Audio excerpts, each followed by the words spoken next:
Hello hi welcome back to gold channel. இன்றைக்கி August 7ஆம் தேதி காலை நிலவரப்படி தங்கம் மற்றும் வெள்ளியோட விலை வந்து எப்படி இருக்குது, இன்றைக்கி விலை அதிகரிப்பதற்கான வாய்ப்புகள் ஏதேனும் இருக்குதா, இல்லை விலை குறையுமா அப்படிங்கிறத பற்றி பார்த்துடலாம். ஸோ நேற்றுக்கு பார்த்திங்க அப்படின்னா தங்கத்தோட விலை வந்து அதிகரிச்சிருந்துச்சு. ஒரு கிராமுக்கு 10 ரூபாய் அதிகரித்து 22 கேரட் ஆபரண தங்கம் 9380 ரூபாய்க்கு விற்பனை ஆகிட்டு வந்துச்சு. அதே மாதிரி வெள்ளி வந்து நேற்றுக்கு 126 ரூபான்னு விற்பனை ஆகிட்டு வந்துச்சு.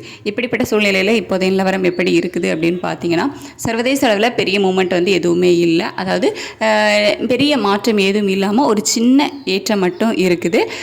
அதை தவிர நம்ம இந்திய ரூபாயினோட மதிப்பு, அதாவது US டாலருக்கு நிகரான இந்திய ரூபாயினோட மதிப்பு வந்துட்டு நமக்கு ஒரு 10 பைசா ஸ்ட்ரென்தன் ஆகிருக்குது. ஸோ அதனால் பார்த்திங்க அப்படின்னா இன்றைக்கி பெரிய அளவிலான மாற்றம் ஏதும் இருக்காது.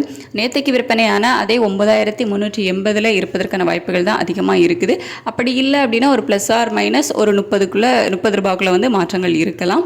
அதாவது ஒரு 10 ரூபாய் 20 ரூபாய் அந்த மாதிரி குறையலாம். இல்லை அப்படின்னா 10 ரூபாய் 20 ரூபாய் அந்த மாதிரி ஏற்றம் இருக்கலாம். அதாவது சின்ன ஏற்ற இறக்கம் இருப்பதற்கான வாய்ப்புகள் தான் வந்து இன்னைக்கு இருக்குது. பெரிய அளவிலான மாற்றம் எதுவும் இருக்காது. வெள்ளியோட விலையிலையும் சர்வதேச அளவில் பெரிய மாற்றம் எதுவும் இல்லை. ஸோ அதே 126 ரூபாயில் இருப்பதற்கான வாய்ப்புகள் தான் வந்து அதிகமாக இருக்குது. ஸோ தங்கம் மற்றும் வெள்ளி இரண்டிலையுமே இன்னைக்கு பெரிய அளவிலான மாற்றங்கள் வந்து நம்ம எதிர்பார்க்க முடியாது. அதே விலையில் இருக்கலாம். அப்படி இல்லை அப்படின்னா தங்கத்தில் ஒரு ப்ளஸ் ஆர் மைனஸ் 30க்குள்ளே இருக்கலாம்.